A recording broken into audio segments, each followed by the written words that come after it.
একটা বাবুর জ্বর এসেছে, গায়ে র্যাশ এসেছে এবং বাবুটার স্বাভাবিক চঞ্চলতা ঠিক আছে, বাবুটার চোখে তেমন কোনো খারাপ কিছু হয় না, জাস্ট চোখ দিয়ে একটু পানি পড়তেছে, নাক দিয়ে একটু পানি পড়তেছে, বাবু ভালোভাবে খাচ্ছে, বাবুর যেরকম একটা চঞ্চলতা, খেলাধুলার মানসিকতা সবকিছু ঠিক আছে, শ্বাসকষ্ট নাই, তাহলে তাদের ট্রিটমেন্ট কিন্তু বাসায় বসেই করা যায়। কিন্তু আপনাকে একজন চিকিৎসকের পরামর্শ নিতে হবে। কেউ যদি নিয়মিত নিয়ম অনুযায়ী 2টা ভ্যাকসিন দেয় তাহলে তার ক্ষেত্রে হার্ম না হওয়ার সম্ভাবনা 97%। ইমাম, মাদ্রাসা এবং স্কুলের শিক্ষক, সোশ্যাল লিডার এবং সোশ্যাল এই ইনফ্লুয়েন্সারদেরকে নিয়মিত ভ্যাকসিনের আপডেট এবং ট্রেনিং প্রোগ্রামের আওতায় নিয়ে আসেন এবং এটা প্রচার করতে থাকেন, তাহলে ভ্যাকসিন সম্পর্কে যারা নেগেটিভ প্রচারণা করেন তাদের এই নেগেটিভ প্রচারণাটা অত বেশি সফল হবে না। সবাইকে স্বাগত জানাচ্ছি আজকের মেডি ভয়েস পডকাস্টে। আজকে আমাদের সাথে উপস্থিত রয়েছেন একজন বিশেষ অতিথি, বিশিষ্ট শিশুরোগ বিশেষজ্ঞ ডাক্তার আবু তালহা, যিনি কর্মরত রয়েছেন ন্যাশনাল হার্ট ফাউন্ডেশন হাসপাতালে সহকারী অধ্যাপক এবং আইসিইউ বিশেষজ্ঞ হিসেবে। স্যার, আপনাকে অসংখ্য ধন্যবাদ আজকে আমাদের প্রোগ্রামে উপস্থিত হওয়ার জন্য।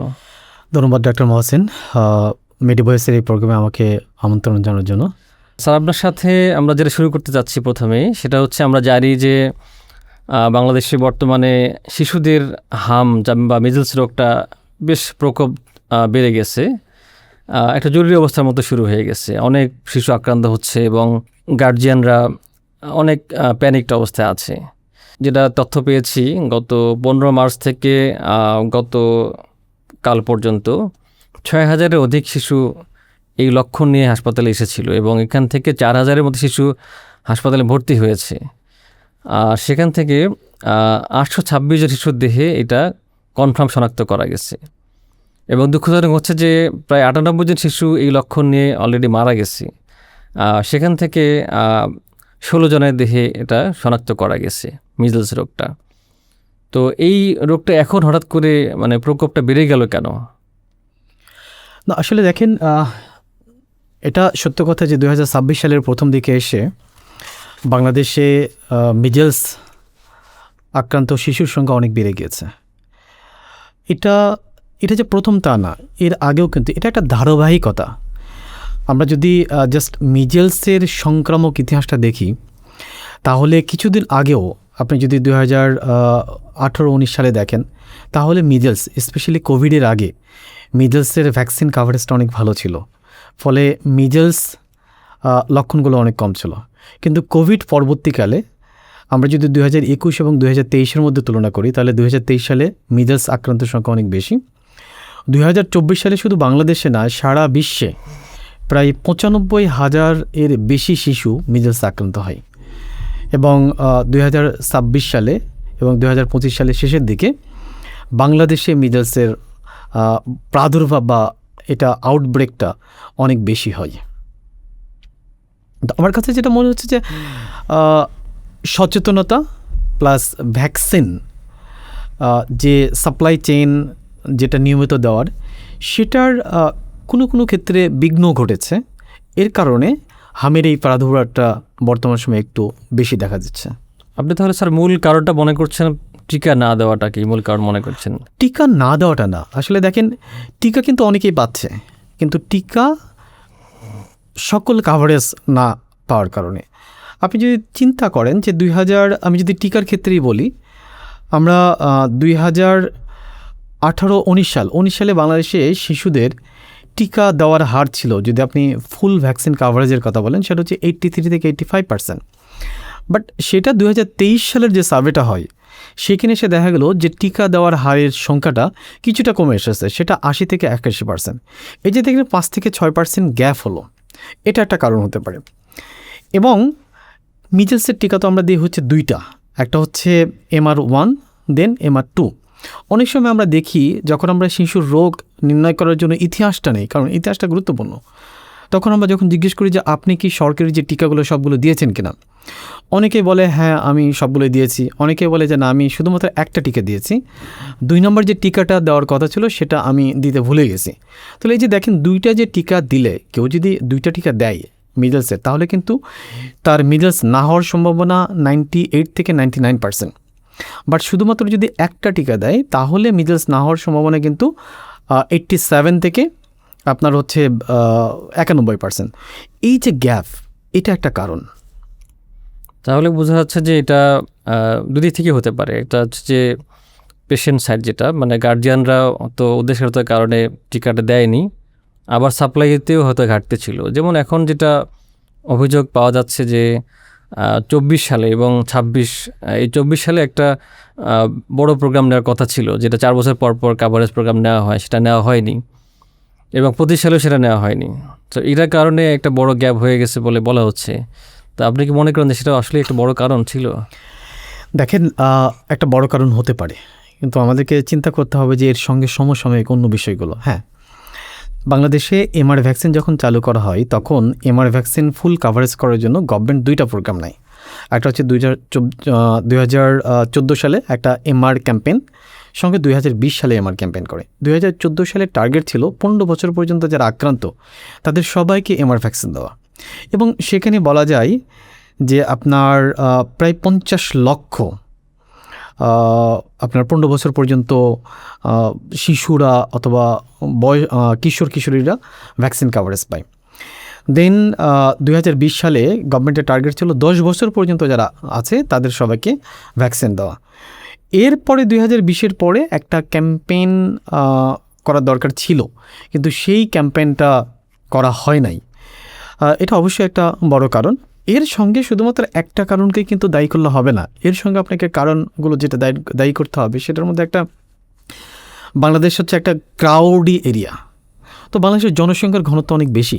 তো মিজেলস কিন্তু জনসংখ্যার ঘনত্ব যত বেশি হবে সেখানে কিন্তু মিজেলস হওয়ার সম্ভাবনা বেশি, কারণ একজন মানুষ মিজেলস আক্রান্ত হলে তার মাধ্যমে অনেক বাবু অথবা অনেক শিশু কিন্তু আক্রান্ত হয়। সঙ্গে আমি যেটা বলবো যে আপনার এই যে মিজেলস ভ্যাকসিন ক্যাম্পেইনটা কেন করার দরকার ছিল, আমরা যদি কিছু অতীত রেকর্ডের দিকে চলে যাই, দেখেন 2021 সালের দিকে সারা বিশ্বে কোভিড মহামারী আকারে ধারণ করে। তো যখন কোভিড মহামারী আকারে ধারণ করে তখন যত স্বাস্থ্যকর্মী ছিল, চিকিৎসক ছিল, স্বাস্থ্য ব্যবস্থার সাথে যারা মানে আপনার স্বাস্থ্য ব্যবস্থার সাথে যারা ইনভলভ ছিল, যুক্ত ছিল, তাদের সবার ফোকাসটা কিন্তু চলে যায় কোভিড পেশেন্ট ম্যানেজমেন্টের দিকে। সো ওই সময়ে একটা ভ্যাকসিনের যে ব্রিজটা ছিল সেটা কিন্তু ডিসকন্টিনিউটি হয়। ভ্যাকসিন পাওয়ার যে কথা ছিল সেখানে কিন্তু একটা বিঘ্ন ঘটে। অনেক সময় দেখা গেল যে কোভিডের কারণে লোকজন ঘরের বাইরে বের হয় নাই। কোভিডের সময় যে শিশুগুলো জন্মগ্রহণ করেছে অথবা যাদের ওই সময়ে পর্যাপ্ত সময় ভ্যাকসিন পাওয়ার কথা ছিল, তারা কিন্তু পর্যাপ্ত পরিমাণ ভ্যাকসিন দেওয়ার জন্য হয়তো গভর্নমেন্ট চাইলেও অথবা গভর্নমেন্টের সাপ্লাই চেনটা কম ছিল, অথবা বাবা মারা তার বাচ্চারা যাতে কোভিড না হয় সেই কারণে তাদেরকে বাইরে নিয়ে জানে। তাহলে এখানেও কিন্তু একটা ব্রিজ হয়েছে।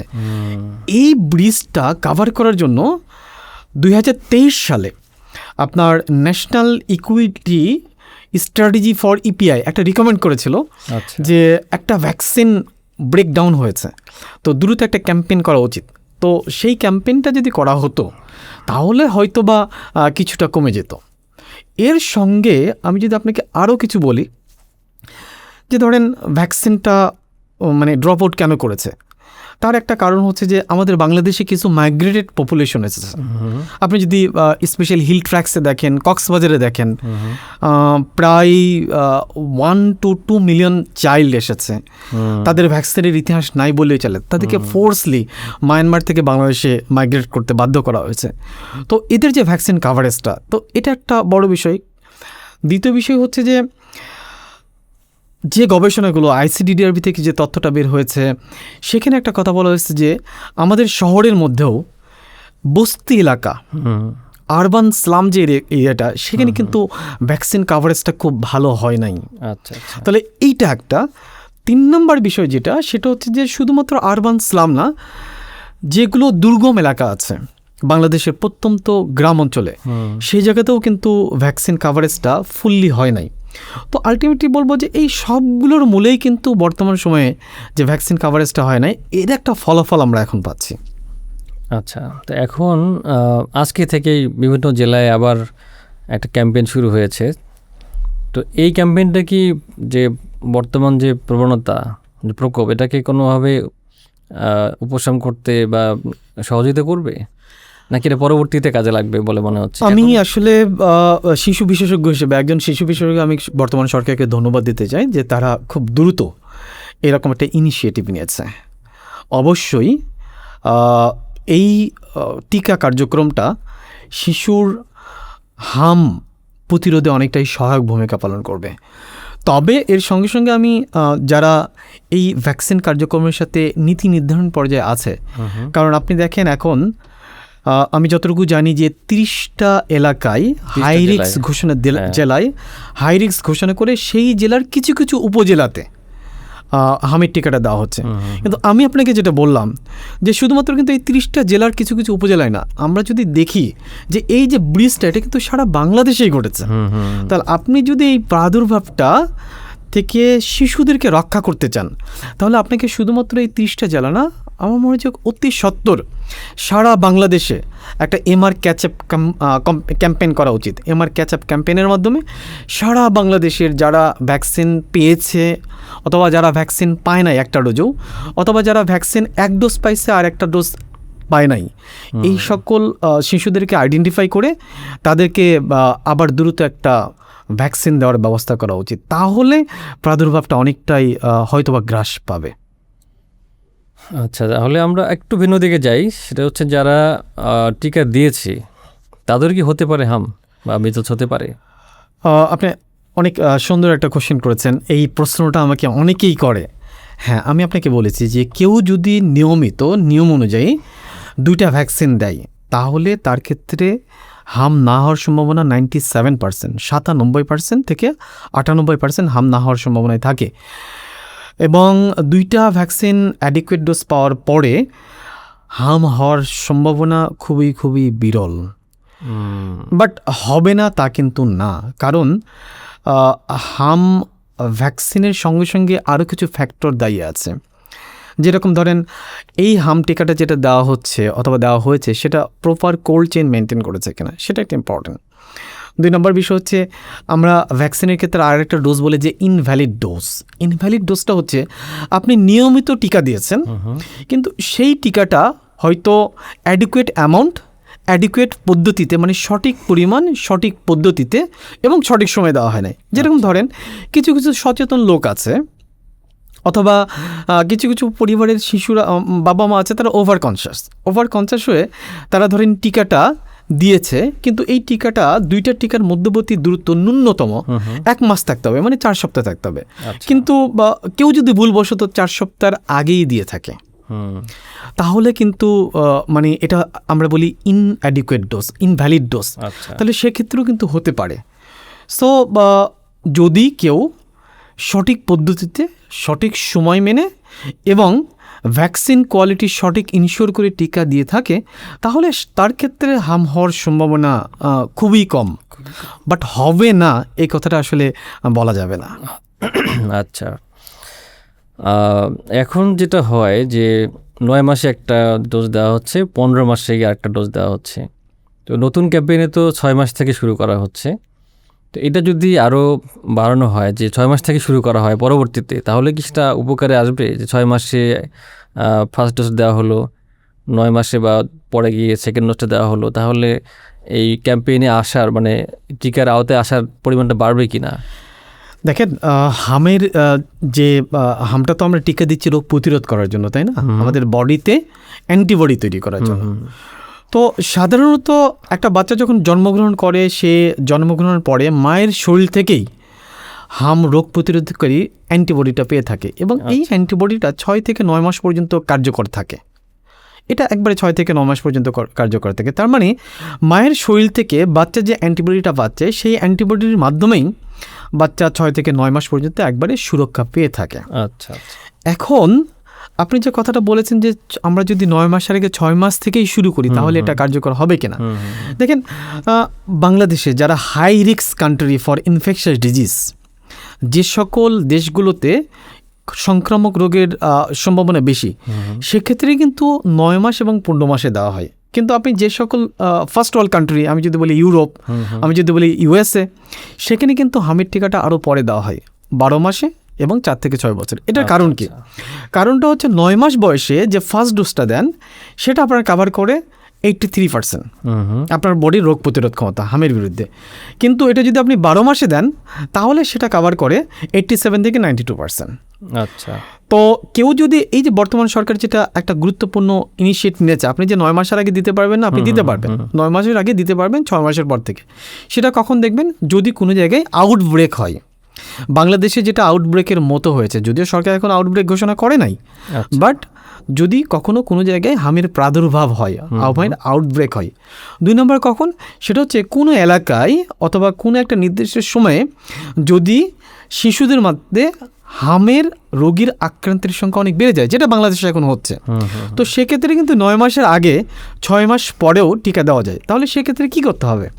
আপনি 6 মাস টিকা দেওয়ার পরে আপনার ইপিআই অনুযায়ী, আমাদের যে ইপিআই শিডিউলটা আছে, ইপিআই অনুযায়ী যে 9 মাস এবং 15 মাসে আর টিকা দেওয়া, সেটা কিন্তু আপনাকে মেনটেন করতে হবে। মানে এই 6 মাসের টিকা দেওয়ার পরেও, 6 মাস থেকে 9 মাসের টিকা দেওয়ার পরেও, আপনার 6 মাস থেকে 9 মাসের মধ্যে ফার্স্ট ডোজ দেওয়ার পরেও এই ক্যাম্পেইনে আপনাকে কিন্তু 9 মাস এবং 15 মাসের যে আলাদা টিকা ইপিআই শিডিউল অনুযায়ী, সেটা কিন্তু আপনাকে দিতেই হবে। তবে সেক্ষেত্রে আপনাকে যেটা লক্ষ্য রাখতে হবে যে এই 6 মাস এবং 9 মাসের যে টিকাটা দেবেন তার মাঝে কিন্তু 4 সপ্তাহ গ্যাপ থাকতে হবে। অর্থাৎ আমি যদি আপনাকে বলি, ধরেন কোনো বাচ্চার বয়স হচ্ছে 7 মাস, তাহলে উনি 7 মাসে এখন এই ক্যাম্পেইনে একটা টিকা দিল, তারপরে ওনাকে কিন্তু 9 মাসেও একটা টিকা দিতে হবেই ইপিআই অনুযায়ী। কিন্তু কোনো বাচ্চার বয়স ধরেন 8.5 মাস, তাহলে তাকেও তো এই শিডিউল অনুযায়ী টিকা দিতে হবে। তাহলে উনি কি করবেন? তাহলে উনি যেটা 8.5 মাসে টিকা দিল, টিকা দেওয়ার পরে 9 মাসে যে টিকা দেওয়ার কথা ছিল সেটা উনি 9 মাসে না দিয়ে উনি 9.5 মাস অথবা 10 মাসে দেবে। আর 15 মাসের যে টিকাটা সেটা অ্যাজ ইউজুয়াল পাবে, যেহেতু কি আপনার 4 মাস হয়ে যাচ্ছে ওখানে। ডেফিনেটলি অ্যাটলিস্ট আপনার হচ্ছে 1 মাস থাকতে হবে দুইটা টিকার মাঝে। 1 মাস গ্যাপ মানে 4 সপ্তাহ বা 1 মাস গ্যাপ থাকতে হবে। আচ্ছা, এখন আমরা একটু বড়দের ব্যাপারে যাই। বড়দের কি মিজলস হতে পারে বা হয় কিনা? হ্যাঁ, অবশ্যই। অ্যাডাল্টদের হয় কিনা? অবশ্যই বড়দের মিজলস হতে পারে।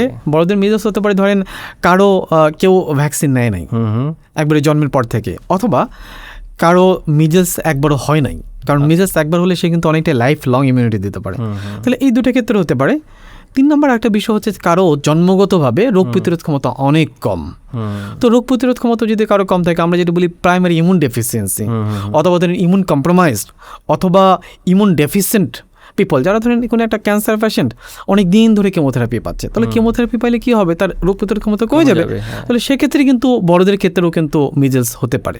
ওকে, সেক্ষেত্রে কি বড়দের টিকা দেওয়ার কোনো স্কোপ আছে বা প্রয়োজন আছে? অবশ্যই। আমি বলবো যে ধরেন যাদের একবারও টিকা দেওয়া হয় নাই, অথবা যাদের একবারও হাম হয় নাই, তাদের ক্ষেত্রে কিছু পরীক্ষা নিরীক্ষা করে যদি দেখা যায় যে তাদের শরীরে হামের যে অ্যান্টিবডি সেটা কম, তাহলে তাদেরকে হামের টিকা দেওয়া যেতে পারে। আচ্টা, তাহলে আগে দেখতে হবে যে তার শরীরে অ্যান্টিবডি আছে কিনা, এটা দেখতে হবে। কম থাকলে তাকে টিকা তখন দিতে হবে, যেতে পারে। আচ্ছা, এখন আরেকটা প্রশ্ন আমি করতে যাচ্ছি, সেটা হচ্ছে যে বাচ্চাগুলো মারা গেছে, এরা কি আসলে হামের কারণেই মারা গেছে, মিজলসের কারণেই মারা গেছে? মানে মিজলস কি আসলে প্রাণঘাতী কোনো রোগ? দেখেন, এটা কি কনফার্ম যে তারা আসলে মিজলসের কারণেই মারা গেছে? ওকে, আপনার কোশ্চেনে কিন্তু দুইটা পার্ট। একটা হচ্ছে যে মিজলস প্রাণঘাতী কিনা, 2 নম্বর বিষয় হচ্ছে যে সকল বাচ্চাগুলো মারা গিয়েছে এখন পর্যন্ত তারা আসলে মিজলসের কারণেই মারা গেছে কিনা। দেখেন, কিছুদিন আগে রাজশাহী মেডিকেল কলেজে একটা ঘটনা ঘটেছিল যে বাচ্চাদেরকে আইসিইউ লাগতেছে, তারা সেখানে কিছু বাচ্চা মারা গেছে আনফর্চুনেটলি। এটা শিশু বিশেষজ্ঞ হিসেবে অবশ্যই আমার জন্য একটা দুঃখের বিষয়। তো সেক্ষেত্রে কিন্তু সবাই যে মিজলসে মারা গেছে তা না। মিজলসের পাশাপাশি কিছু বাচ্চার হয়তো মিজলস ছিল, আচ্ছা, আর কিছু বাচ্চার মিজলস ছিল না, অন্যান্য কারণেও কিন্তু মারা গেছে। এবং দেখেন, গতকালের পরিসংখ্যানও যদি বলি, সারা বাংলাদেশে 98 জন শিশুর মতো বা প্রায় 98 জন মৃত্যু হয়েছে, যাদেরকে চিন্তা করা হচ্ছে যে সাসপেক্টেড, তাদের হামের উপসর্গ ছিল, হামের উপসর্গ কিছুটা ছিল।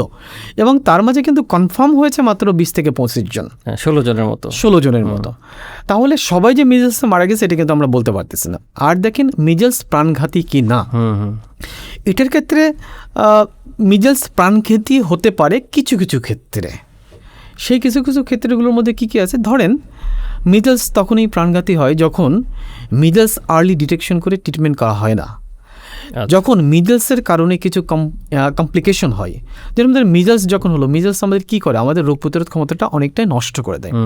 তাহলে ধরেন কিছু বাবু আছে যারা 1 বছরের নিচে, তাদের এমনিতে রোগ প্রতিরোধ ক্ষমতা কম থাকে, তাহলে তাদের যদি মিজলস হয়, আবার ধরেন আমাদের বাংলাদেশের যারা বস্তিতে থাকে অথবা তারা গ্রামের অনেক অঞ্চলে যারা স্বাস্থ্য সচেতন না, এবং অনেক বাবুকে আমরা দেখি যে তারা মারাত্মক পুষ্টিহীনতায় থাকে।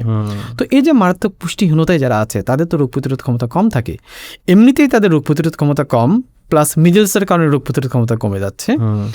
দ্বিতীয় বিষয় হচ্ছে কিছু বাচ্চারা, আমি একটু আগে বললাম যে ইমিউন কম্প্রোমাইজড, তাদের এমনিতেই রোগ প্রতিরোধ ক্ষমতা কম, এর মধ্যে আবার মিজেলস হয়েছে, এবং এই মিজেলসের কারণে 2 থেকে 3টা সিরিয়াস কমপ্লিকেশন, যেরকম ধরেন নিউমোনিয়া, এবং প্রচণ্ডভাবে তার পানির স্বল্পতা হয়েছে, ডায়রিয়া বমিটমি হয়ে, এবং তার মাথায় সংক্রামক হয়েছে, এর ফলে তার এনকেফালাইটিস, পরে খিঁচুনি হচ্ছে।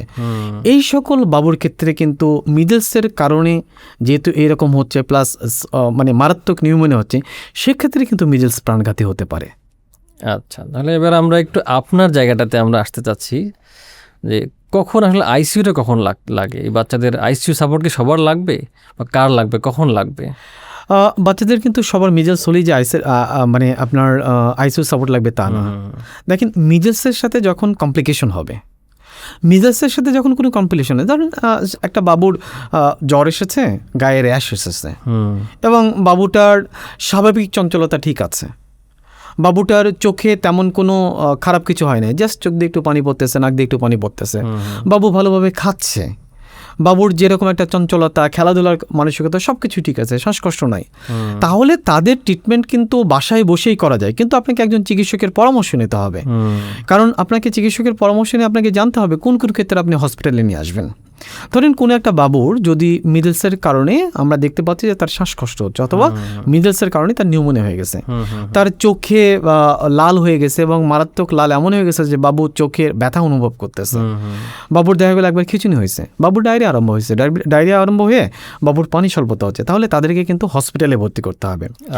এই হসপিটালে ভর্তি হওয়ার পরে যে সকল বাবুর নিউমোনিয়াটা মারাত্মক, অর্থাৎ নিউমোনিয়ার কারণে তার এত বেশি তীব্র শ্বাসকষ্ট হচ্ছে যে তার অক্সিজেন স্যাচুরেশন, অক্সিজেনের মাত্রা আমরা দেখতেছি 90% নিচে কমে যাচ্ছে, বাবুটা একবারে সিভিয়ারলি ডিহাইড্রেটেড, মানে তার তীব্র পানি শূন্যতা, এমন বেশি পানি শূন্যতা যে তাকে অনেক বেশি পরিমাণ স্যালাইন দিতে হবে, এবং দেখা যাচ্ছে বাচ্চাটার মানে 2-1বার খিঁচুনি না, অনেক কয়বার খিঁচুনি হয়েছে, বাচ্চাটা একবারে অচেতন হয়ে যাচ্ছে, বাচ্চাটা স্বাভাবিক যে চঞ্চলতা সেটা তো নাই, বরং যে বাচ্চাটা অনেক কাইল হয়ে গেছে, এবং বিভিন্ন দিকে তাকানোর ক্ষেত্রে তার তাকানোটা অনেক ভালো না, আপনি তাকে সাড়া দিচ্ছেন, তারপরে বাবুটা খুব ভালো করে তাকাচ্ছে না, কেমন যেন একটু নেতানো ভাব, এবং বারে বারে খিঁচুনি হচ্ছে, এবং আমি বলবো যে এত শ্বাসকষ্ট যে নর্মাল অক্সিজেনেও তার শ্বাসকষ্টটা যাচ্ছে না, সেক্ষেত্রে অবশ্যই এই সকল লক্ষণ থাকলে বাবুকে আইসিইউতে ভর্তি করতেই হবে।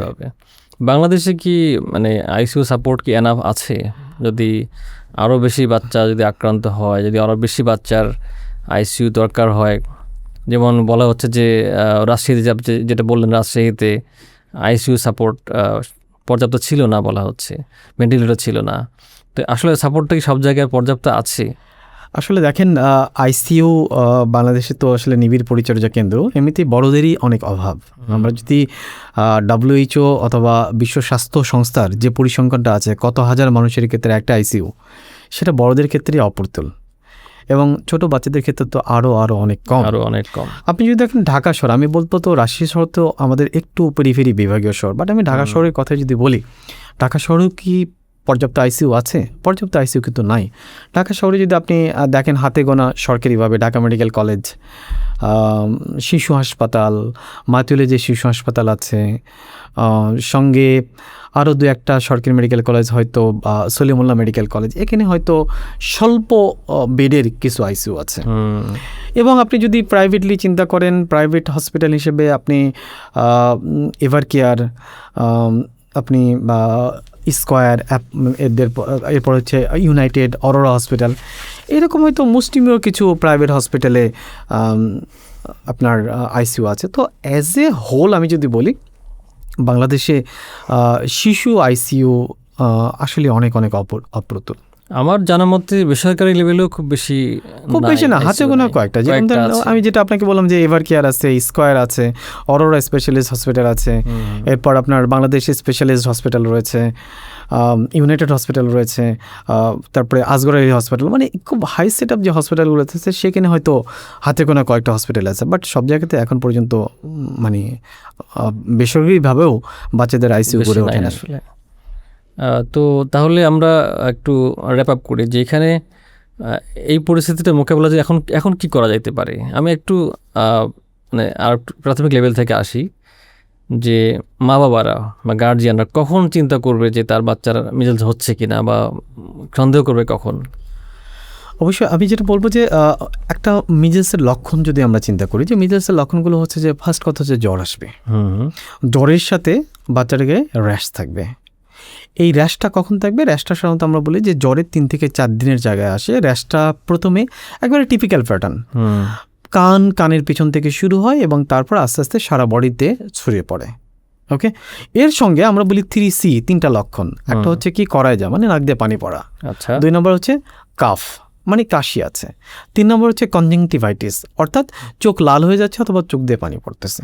তাহলে এই 3টার যে কোনো একটা লক্ষণ, তাহলে জ্বরের সাথে গায়ে র্যাশের সাথে এই 3টার যে কোনো একটা লক্ষণ যদি থাকে, তাহলে বাবা মাকে চিন্তা করতে হবে যে তার বাচ্চার জ্বর মানে মিজেলস হয়েছে কিনা। এবং সেক্ষেত্রে আমি বলবো যে বাবা মাকে আতঙ্কিত না হয়ে নিকটস্থ স্বাস্থ্যকেন্দ্র, সেটা উপজেলা হেলথ কমপ্লেক্স হতে পারে, অথবা নিকটস্থ হাসপাতাল, অথবা বাসার আশেপাশে নিকটস্থ একজন শিশু বিশেষজ্ঞের কাছে যে পরামর্শ নেওয়া উচিত। অথবা যদি বাসার আশেপাশে শিশু বিশেষজ্ঞ না থাকে, তাহলে একজন গ্র্যাজুয়েট ফিজিশিয়ান তার কাছে যে অবশ্যই পরামর্শ নেওয়া উচিত। তাহলে লক্ষণ দেখা দিলেই তাকে হাসপাতালে বা চিকিৎসকের পরামর্শ নিতে হবে।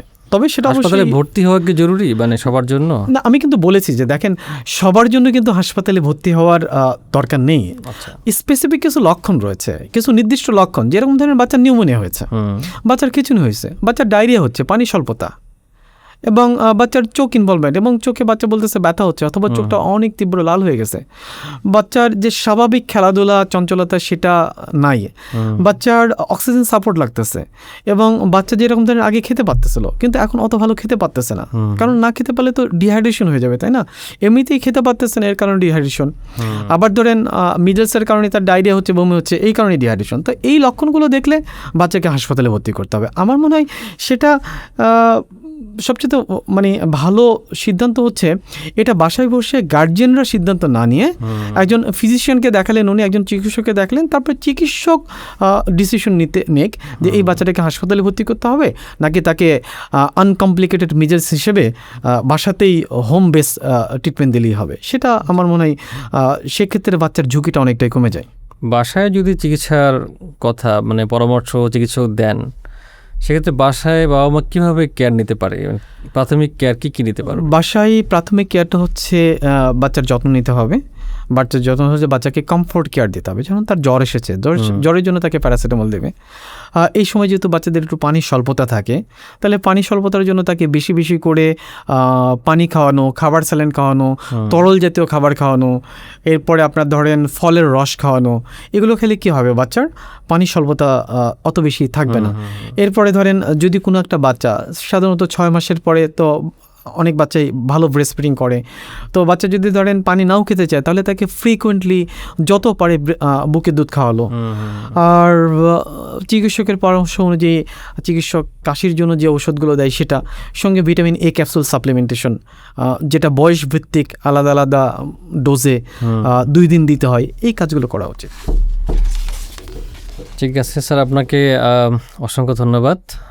আপনি কি আমাদের দেশের শিশুদের বাবা মা যারা আছেন তাদের জন্য আলাদা কিছু বলতে চান?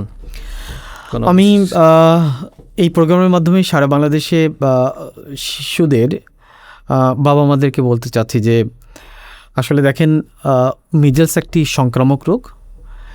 এই রোগটা অতি দ্রুত একজনের কাছ থেকে আরেকজনের কাছে ছড়িয়ে যায়।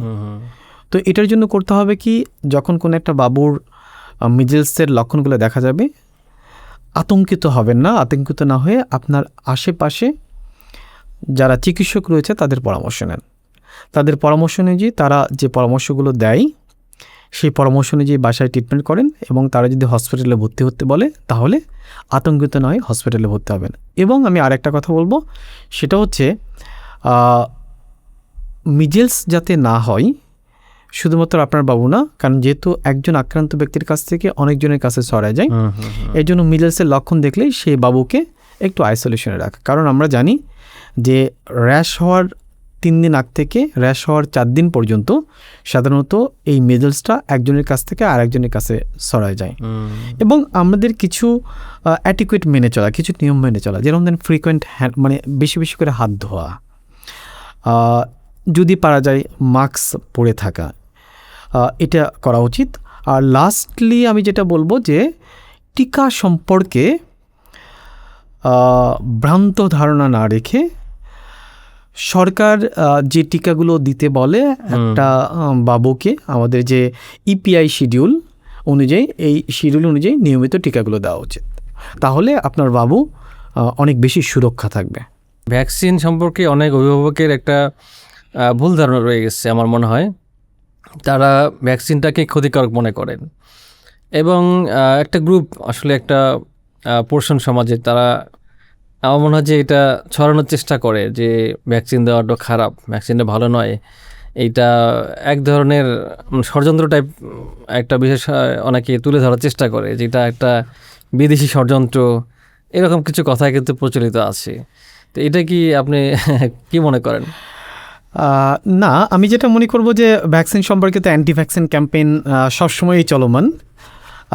এই অ্যান্টি ভ্যাকসিন ক্যাম্পেইন একটা নির্দিষ্ট শ্রেণীর মানুষ না, শুধু যে একটা নির্দিষ্ট শ্রেণীর মানুষ করে তা না। দেখেন, ভ্যাকসিন ভালো জিনিস।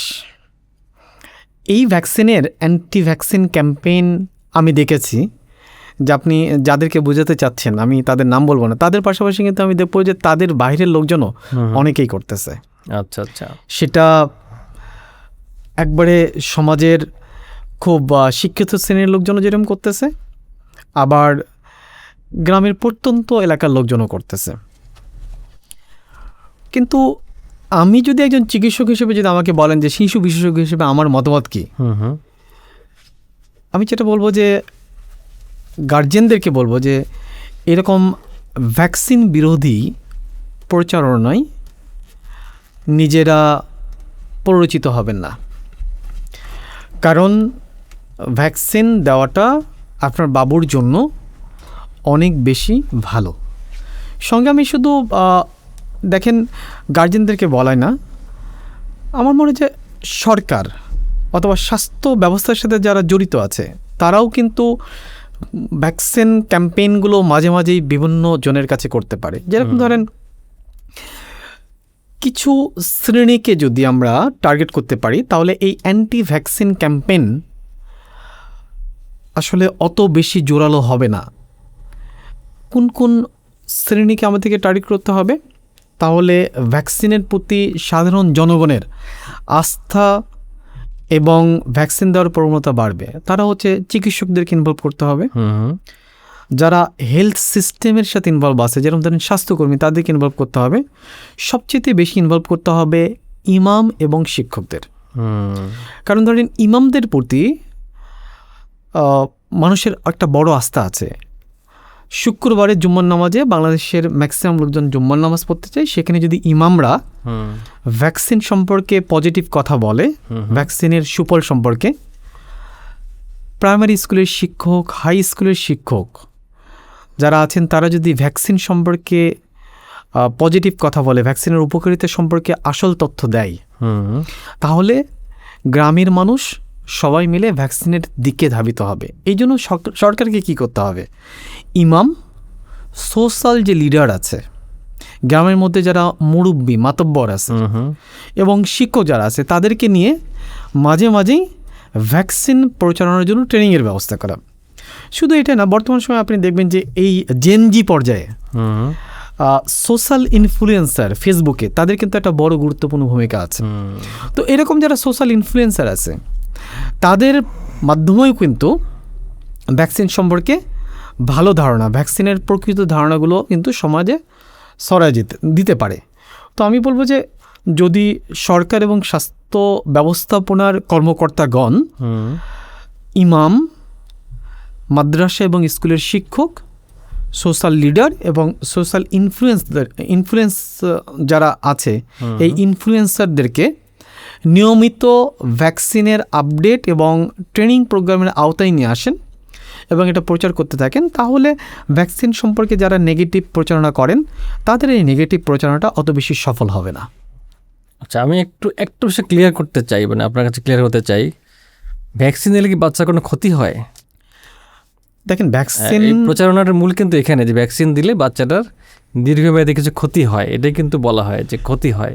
এখন আসলে কি পর্যন্ত কোনো ক্ষতি হয়? এখন পর্যন্ত যতগুলো সায়েন্টিফিক এভিডেন্স পাওয়া গেছে সেখানে ভ্যাকসিন দিলে অপকারিতার চাইতে উপকারিতা অনেক অনেক অনেক বেশি। এই কারণে আমি বলবো যে ভ্যাকসিন বা টিকা দেওয়াটাই সবচেয়ে ভালো উপায়। তার মানে ক্ষতিও হতে পারে? ক্ষতির সম্ভাবনা নেই বললেই চলে, বরঞ্চ উপকারিতা অনেক অনেক অনেক বেশি। আচ্ছা, ঠিক আছে, তাহলে এটাই হচ্ছে মানে মূল বিষয় যে ক্ষতি আছে কিনা। যদি না থাকে তাহলে তো এটা না নেওয়ার কোনো কারণ দেখি না। দেখেন, ভ্যাকসিনের যারা নেগেটিভ প্রচারণা করে তারা তো অনেকভাবেই নেগেটিভ প্রচারণা করে, কিন্তু মানে রোগ প্রতিরোধ ক্ষমতা বাড়ার জন্য রোগ, বিশেষ করে সংক্রামক ব্যাধি, যে ব্যাধির কারণে বাংলাদেশে 5 বছরের নিচে শিশু মৃত্যুর হার অনেক বেশি, তাদের রোগ প্রতিরোধ ক্ষমতা বাড়ানোর জন্য এবং সংক্রামক ব্যাধি কমানোর জন্য ভ্যাকসিনের ভূমিকা আমি বলবো অনেক অনেক বেশি। অ্যাজ এ হোল ভ্যাকসিন সবাইকেই দিতে হবে এবং ভ্যাকসিন দেওয়াটার মাঝেই একজন শিশুর সংক্রামক ব্যাধি থেকে রক্ষা পাওয়ার উপায় 99%-এরও অনেক বেশি। এই জন্য আমি সবাইকে ভ্যাকসিন দেওয়ার জন্যই বলবো। স্যার, আপনাকে অসংখ্য ধন্যবাদ আমাদের প্রোগ্রামে আজকে উপস্থিত হওয়ার জন্য, এবং আমি আশা করি যে আপনার আলোচনা থেকে আমাদের দেশের অভিভাবকবৃন্দ অনেক কিছু জানতে পারবেন এবং অনেক কিছু সহজে বুঝতে পারবেন। প্রিয় দর্শক, এতক্ষণ আমাদের সাথে থাকার জন্য সবাইকে ধন্যবাদ জানাচ্ছি। আবার দেখা হবে পরবর্তী পডকাস্টে।